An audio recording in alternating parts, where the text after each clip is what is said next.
Banyak orang pada hari ini yang dimuliakan bukan karena akhlaknya, dan banyak pula yang direndahkan bukan karena kesalahannya. Dan kita lupa satu hal yang sangat mendasar. Di hadapan Tuhan, manusia dinilai dari perbuatannya, bukan dari keturunannya. Sebentar lagi saya bahas. Bismillahirrahmanirrahim.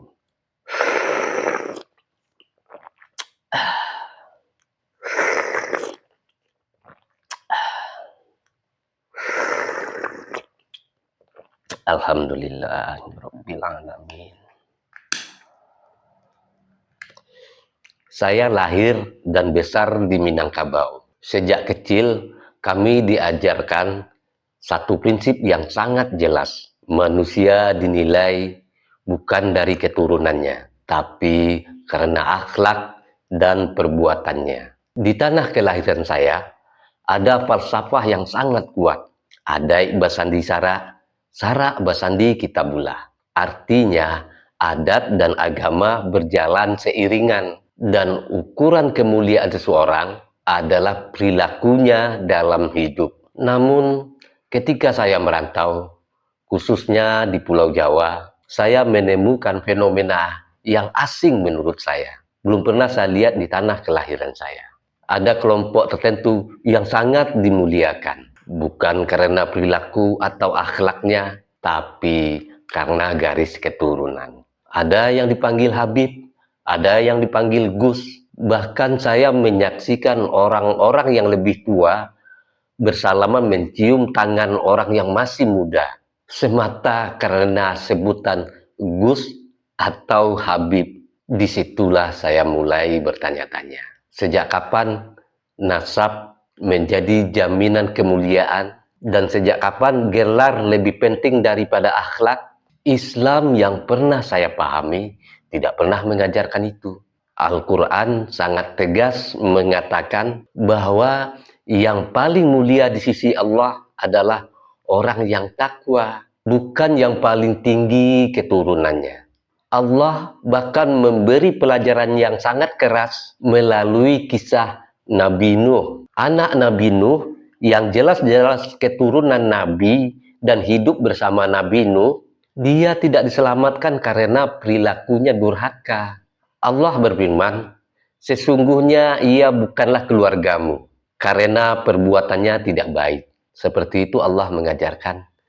Nabi Nuh punya anak, juga istri yang tidak mengikutinya, yang juga tidak selamat ketika terjadi banjir. Hidup dan dibesarkan berdampingan dengan seorang nabi, bukan garis keturunan yang kesekian sekian yang tidak perlu kita ragukan garis keturunannya itu benar atau tidak, nasabnya itu jelas atau tidak.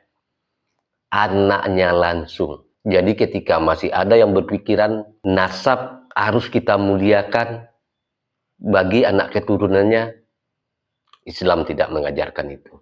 Jadi jelas ya, artinya nasab bukan otomatis memuliakan seseorang, tapi juga ada di sisi lain. Kita juga harus jujur dan adil. Di masyarakat kita hari ini ada doktrin yang tak kalah berbahaya. Jika seseorang ayah dianggap penjahat, maka anaknya ikut dicurigai. Anaknya diasingkan, tidak dipercaya, seolah dosa itu diwariskan. Padahal sejarah dan agama mengajarkan hal yang sebaliknya. Ayah Nabi Ibrahim adalah penyembah berhala, namun anaknya justru menjadi nabi, Nabi Ibrahim alaihissalam. Bahkan digelarin bapak dari nabi, bapaknya para nabi. Artinya apa? Keburukan orang tua tidak otomatis anaknya buruk. Sebagaimana mulianya orang tua tidak otomatis anaknya juga mulia. Islam sangat adil dalam hal ini. Setiap manusia berdiri pada amalnya sendiri, bukan atas nama ayahnya, bukan karena keturunan leluhurnya, atau bukan karena gelar yang disematkan kepadanya. Saya tidak merendahkan Habib, tidak pula menghina Gus. Saya juga tidak membenarkan stigma anak dari orang tua yang dianggap salah. Yang saya suarakan adalah satu hal. Jangan mematikan akal sehat dan keadilan. Adab itu penting, menghormati ulama yang berakhlak adalah keharusan. Tetapi ketika manusia dimuliakan tanpa teruji akhlaknya, dan di saat yang sama ada manusia yang direndahkan hanya karena darah keluarganya. Disitulah nilai agama mulai bergeser. Bagi saya, kemuliaan sejati tetap hanya satu, akhlak, kejujuran, keadilan, dan tanggung jawab. Bukan siapa orang tuanya, juga bukan apa gelarnya, dan juga bukan seberapa sering ia dipuja. Ini bukan tentang Minangkabau dan Jawa. Ini bukan tentang Habib, Gus, dan siapapun. Ini tentang menjaga agama agar tetap berdiri di atas nilai, bukan di atas kultus dan stigma. Sebelum saya akhiri, dengarkan gurindam ini. Barang siapa memandang mulia kerana darah, hilanglah adab, binasalah arah. Barang siapa menghina karena asal, gelaplah hati, rosaklah akal. Anak terpuji bukan karena bapa terhina bukan menjatuhkannya, yang memuliakan insan itu adalah pekerti. Dan yang merendahkan insan itu adalah budi yang mati. Peganglah iman beserta akhlak, jangan terperdaya nama dan pangkat yang banyak. Saya Beni Budaya.